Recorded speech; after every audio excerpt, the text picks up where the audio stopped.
విజయవాడ ప్రకాశం బ్యారేజీ వద్ద వరద ప్రవాహం కొనసాగుతోంది. ప్రస్తుతం రెండో ప్రమాద హెచ్చరిక కొనసాగుతోంది. గత కొన్ని రోజులుగా చూసుకుంటే ఎగువన కురుస్తున్న భారీ వర్షాలతో అటు శ్రీశైలము ఇటు నాగార్జున సాగర్ నుంచి కూడా ఇటు ప్రకాశం బ్యారేజీకి పెద్ద ఎత్తున వరద నీరు వచ్చి చేరుతోంది. ప్రస్తుతం చూసుకున్నట్లయితే ప్రకాశం బ్యారేజీ వద్ద 16 అడుగుల మేర కృష్ణా ప్రవాహం కొనసాగుతోంది. ప్రస్తుతం చూసుకున్నట్లయితే ఎగువ నుంచి 6,53,828 క్యూసెక్ల నీరు ఇక్కడికి వస్తుంది. అదేవిధంగా కేఈ మెయిన్ కెనాల్ నుంచి కూడా 8,127 క్యూసెక్ల నీరు వస్తూ ఉంది.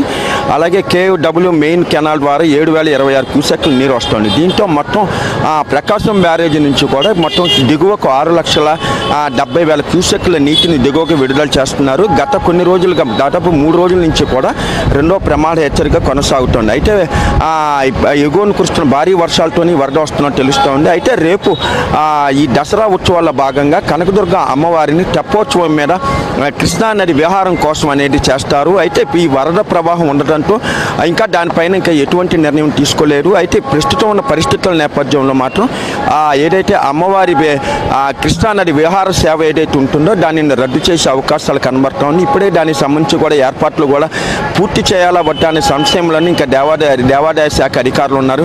ఏదైనప్పటికీ కూడా గత కొన్ని నెలలుగా చూసుకుంటే దాదాపు 2 నెలలుగా కూడా కృష్ణా బ్యారేజీకి ఎగువ నుంచి నీరు వస్తూనే ఉంటుంది.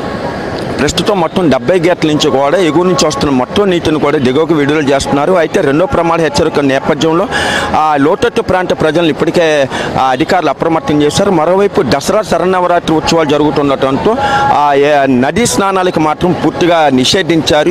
ఎవరిని కూడా లోపలికి అనుమతించకుండా బారికేడ్లు కూడా ఏర్పాటు చేశారు. అయితే దూర ప్రాంతాల నుంచి భక్తుల స్నానాల కోసం జల్లు స్నానాలు అనేది ఏర్పాటు చేశారు. ప్రత్యేకంగా ఒక పైప్ లైన్ ఏర్పాటు చేశారు.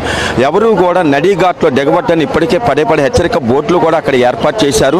దీంతో జల్లు స్నానాలకే భవానీ భక్తులు కానీ అలాగే ఇతర ప్రాంతాల నుంచి వస్తున్న భక్తులు కూడా పరిమితం అవుతున్నారు.